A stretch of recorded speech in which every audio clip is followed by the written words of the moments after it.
After conducting a full, exhaustive investigation of this incident on June 22nd, we've identified that a child, 14 years old, was brought to the edge of the pool by two patrons that had noticed the boy in trouble.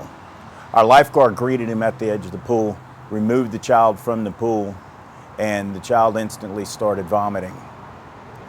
3 guards joined our first responder and engaged with the child in order to make sure that his mouth was evacuated of vomit and actively expelled as he was actively expelling water.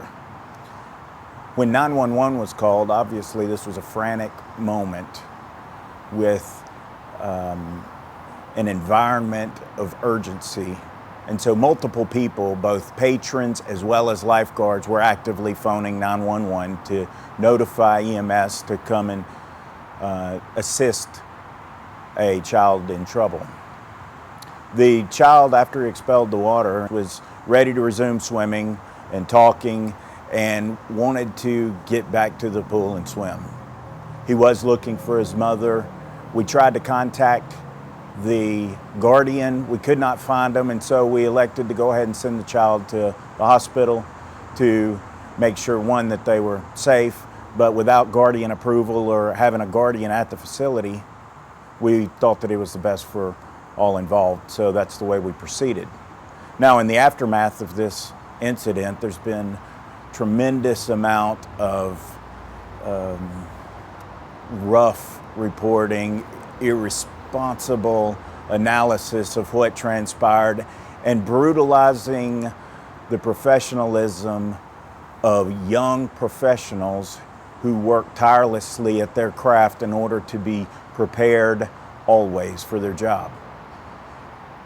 In the weeks that have transpired, each and every one of these kids have been scrutinized by the media, by patrons that saw these reports on the news, and these kids have been questioned and abused unfairly to the point that in their same scenario, inexperienced people would have quit and walked away.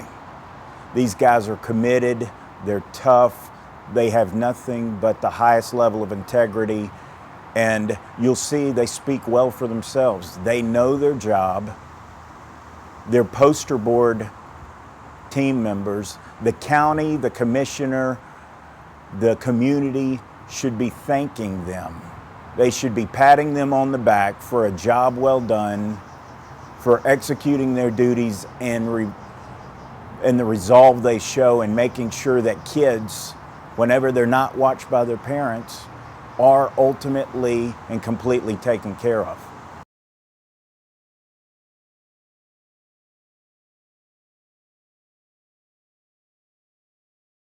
When the incident occurred, I was alerted by a few patrons, not exactly sure how many because it was a bunch of yelling, "Come here, come here, come here." I walked over, and as I'm walking over, I see 2 patrons grabbing the victim from out of the water. The victim came out. When I got to him, he was already being dragged out of the water. All I did was come and basically help lay his head down so that it doesn't hit the ground. Once he was on the ground, went through the proper procedures, trying to see if for signs of life, check, listen, feel. He wasn't really responding. I don't want to say he was unconscious. He was more like in a subconscious state where he was with us, but he was really disoriented. So I began checking him. I checked for a pulse. I did all the proper procedures. So at this point, I didn't get the response that I wanted to get at this time. So I might have rolled him over a little bit and gave him a hit on his back, and he began draining. Once he began draining from his nose and from his mouth. At this point, we just rolled him over on his side and had him in the side position for when you have a throwing victim vomiting. So we had him on his side, and he was draining. And after draining so much, he began throwing up, just kept throwing up. I instructed somebody to call 911. Well, when we first got him out and I checked him, told someone to call 911. At this point, once he's throwing up, I have a couple of other assist lifeguards who come around to help. So I would say maybe 5 of us at one time. I know it was 4 of us that I know who actually physically touched the victim. 2 men pulled him out, and then as they was pulling him out, our lifeguard supervisor helped pull him out as well. Okay, and then how long till you get there? It was about 15 seconds. But the only reason it took 15 seconds is because the lifeguard supervisor was tending to the kid, and then what did the lifeguard supervisor do that alerted you to get there? He was waving and jumping up and down, trying to get someone's attention to call 911. You saw that, is that right? Yeah, I saw that, so I ran over there and helped assist. Once you got there and you saw the boy was he already expelling water at that point? Yeah, he was kind of like throwing up. That's why we put him on his side. You're trained. How long have you been a lifeguard? For about 4 years. So when you see a kid throwing up, that's actually a good sign, isn't it? Mm-hmm. Yeah, Why? that means that he have a pulse and he kind of like breathing on his own. Yeah. So he was trying to like bring the water up out of his system. Why didn't you do CPR? Oh, because he was throwing up. And you can't do CPR on somebody that's throwing up, or it'll just go back in his stomach. I went down the slide and ran over there to where it was going on and started scooping the throw up out his mouth and rubbing his back and his chest and keep him conscious. Why did you do that? Have you been trained to do that? Yes, I am. Tell me about that. What did your training tell you should do at that moment? I mean, if a victim is choking or throwing up, you need to scoop it out of their mouth because they might not even be conscious, so it's not going to necessarily come out on its own. You have to take it out, and that's what I was doing. Had you ever done that before? I haven't had to, but I haven't had to, put it that way, but if I know what to do if I have to. But you hadn't ever had it, no. Yeah. While you were doing that, what was the boy doing? Blinking his eyes. He was really trying to get it out. He was biting my fingers. I think he had bit his tongue a little bit because there was blood in there, but so I was still scooping it out though. But he was biting my fingers and his eyes were flickering. He was breathing. It was shallow, but he was breathing. And then what happened next? Did his condition improve? Yes, all the throw up started coming out, like all of it. And then after all of it came out, he started saying, "I'm good, bro, I'm good." And then we asked him his name, he gave us his name, and that's when the police showed up. And by that time, he was already talking and stuff, so the EMS came. Was his mother there? No. Tell me about that. Did you ever see his mother? I never saw the mother nowhere, ever. We was looking for her, any type of family members. Nobody came. How long were you by that boy's side, would you estimate, that day? About between 15 and 20 minutes. So in 15 or 20 minutes, no parent ever came around? No parent. Did that surprise you?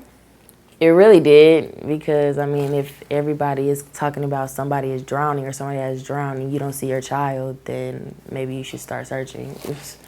And when you say everybody was talking about it, what do you mean by that? I mean, the civilians and the lifeguards were trying to find his parents or anything like that, because nobody ever showed up. How were they trying to find? Were they using The lifeguards were using the blowhorns, but as far as like the civilians, they were just like helping basically, but we have a blowhorn. Once he started talking, did he ever try to get up and leave or sit up?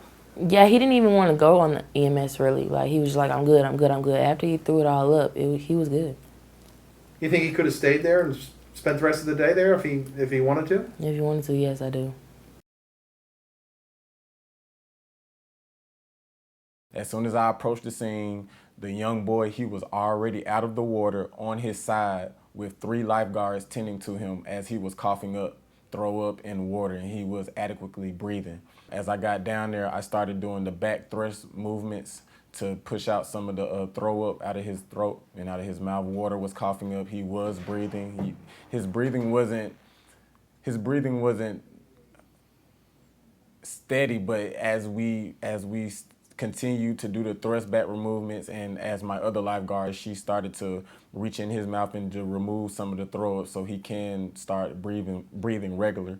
And once we did that, he did start breathing regular and he was talking. While I was doing the thrust back movements on his back, he told me, first he tried to get up And I said, no, you cannot get up. I was like, you have to wait till EMS get here. He was like, I'm fine, I'm good. And once he was saying it, you can tell that his breathing was calming down. He was fairly intact. He was responding, pupils normal, everything fine. He was normal. We was checking his pulse constantly, even though his pace was breathing a little bit fast, but it was very normal before when he was pulled out of the water. Was he crying? In the beginning he was, but as I started doing the thrust back movements and he started to try to get up and tried to speak to me, when he was saying, no, I'm fine, I'm good, I can leave, I said, no, sir, you cannot leave. You have to wait till EMS gets here.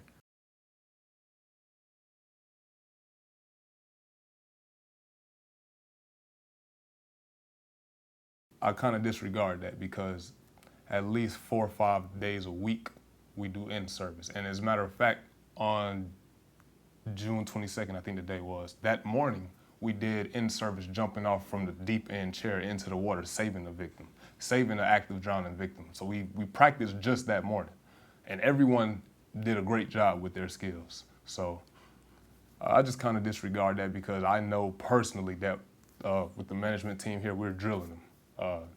Like I said, 4 times a week, minimum. So we do a bunch of lap swimming, we do a bunch of rescue, active submerged victim rescues, we do some CPR, EAP, pretty much everything in the book. We do at least in-service at least 4, sometimes 5 times a week. What's in-service mean? In-service is preparation and preparing to respond properly in an emergency situation. There's some report that a patron was actually doing first aid. Why do you think that report exists? Because my uniform is different than the other lifeguard uniforms. It doesn't necessarily look like the other uniforms, but the young one, that was me. It wasn't a patron. So tell me how you heard about this report. Facebook.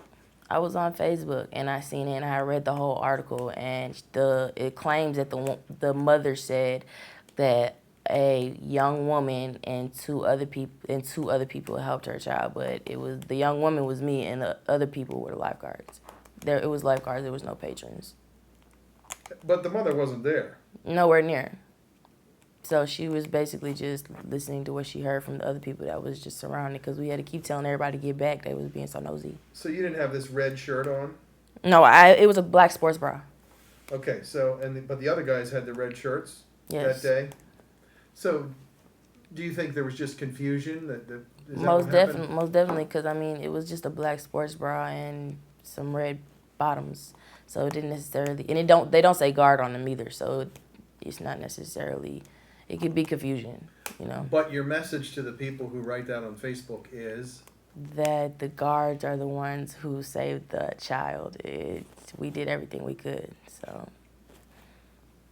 that's really it. Just don't believe everything you hear.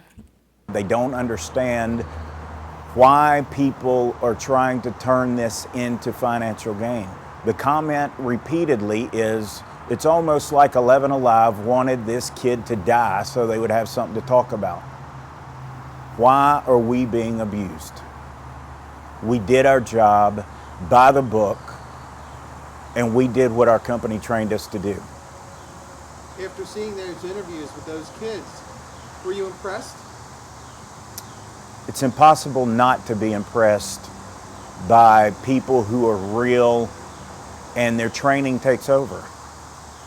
There is nothing that you can script or get out of a kid that is just from their heart, and the real integrity comes through in these kids.